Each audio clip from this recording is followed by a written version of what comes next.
5. UA Wellington, medical doctor of the Suk School. Vona Marcus, Byee, chiefly noted as betrayer of Duke Leto, Atreides.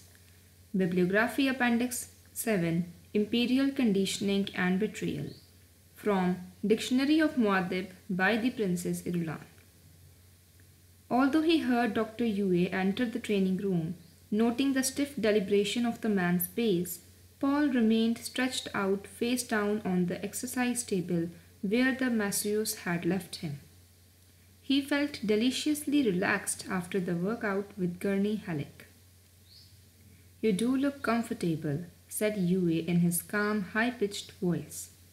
Paul raised his head, saw the man's stick figure standing several paces away, took in at a glance the wrinkled black clothing, the square block of a head with purple lips and drooping moustache, the diamond tattoo of imperial conditioning on his forehead, the long black hair caught in the Suk School's silver ring at the left shoulder.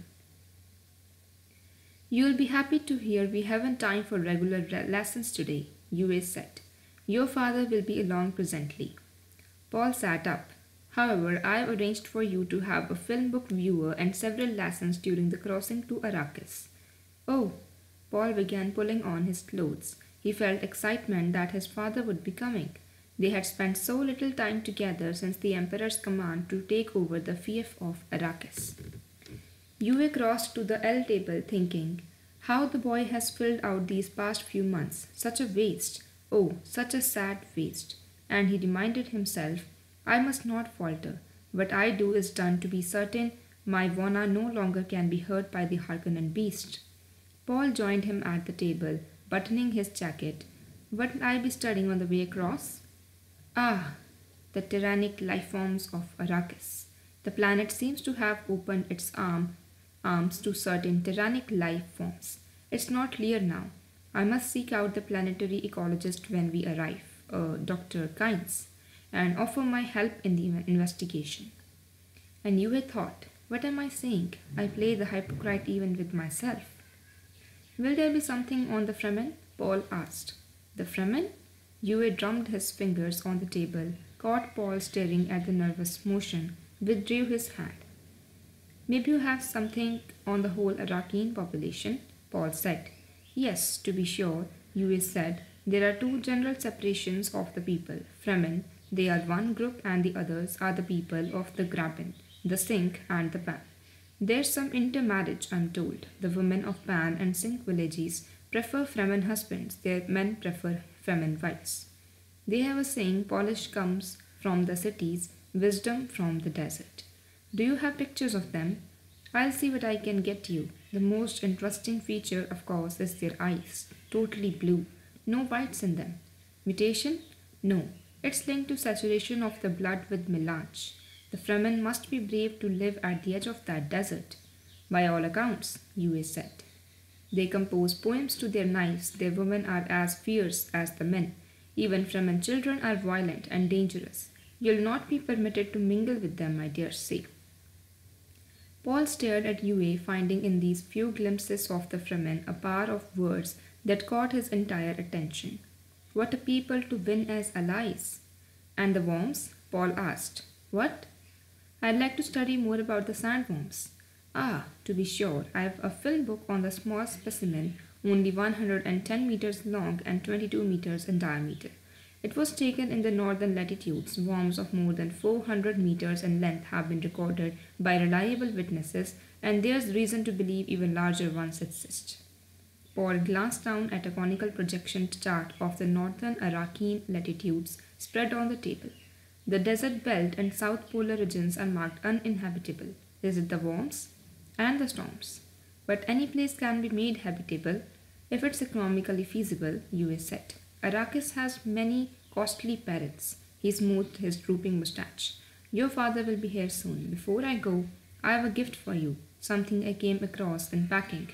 He put an object on the table between them, black, oblong, no larger than the end of Paul's thumb. Paul looked at it. Yue noted how the boy did not reach for it and thought, how cautious he is. It's a very old orange Catholic Bible made for space travelers. Not a film book, but actually printed on filament paper. It has its own magnifier and electrostatic charge system. He picked it up, demonstrated. The book is held closed by the charge, which forces against spring-locked covers. You press the edge thus, and the pages you have selected repel each other, and the book opens. It's so small, but it has 1800 pages. You press the edge thus and so, and the charge moves ahead one page at a time as you read. Never touch the actual pages with your fingers. The filament tissue is too delicate. He closed the book, handed it to Paul. Try it. Yue watched Paul work the page adjustment, thought, I salved my own conscience. I gave him the surcease of religion before betraying him. Thus may I say to myself that he has gone where I cannot go. This must have been made before film books, Paul said. It's quite old. Let it be our secret, eh? Your parents might think it too valuable for one so young. And Yue thought his mother would surely wonder at my motives. Well, Paul closed the book, held it in his hand. If it's so valuable, indulge an old man's whim, Yue said. It was given to me when I was very young, and he thought I must catch his mind as well as his cupidity. Open it to 467 Kalima, where it says, From water does all life begin.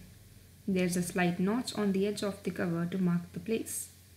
Paul felt the cover, detected two notches, one shallower than the other. He pressed the shallower one, and the book spread open on his palm, its magnifier sliding into place. Read it aloud, Yue said. Paul wet his lips with his tongue, read. Think you of the fact that a deaf person cannot hear. Then what deafness may we not all possess? What senses do we lack that we cannot see and cannot hear another world all around us? What is there around us that we cannot? Stop it, Yue barked. Paul broke off, stared at him. Yue closed his eyes, fought to regain composure. What perversity caused the book to open at Magwana's favorite passage? He opened his eyes, saw Paul staring at him. Is something wrong? Paul asked. I'm sorry, Yue said. That was my dead wife's favorite passage. It's not the one I intended you to read. It brings up memories that are painful. There are two notches, Paul said. Of course, Yue thought. Warner marked her passage. His fingers are more sensitive than mine, and found her mark. It was an accident, no more. You may find the book interesting, Yue said. It has much historical truth in it as well as good ethical philosophy. Paul looked down at the tiny book in his palm, such a small thing, yet it contained a mystery. Something had happened while he read from it. He had felt something stir his terrible purpose. Your father will be here any minute, Yue said. Put the book away and read it at your leisure.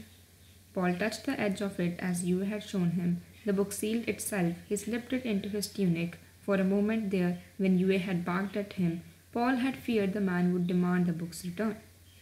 I thank you for the gift, Dr. Yue, Paul said, speaking formally. It will be our secret. If there is a gift or favor you wish from me, please do not hesitate to ask.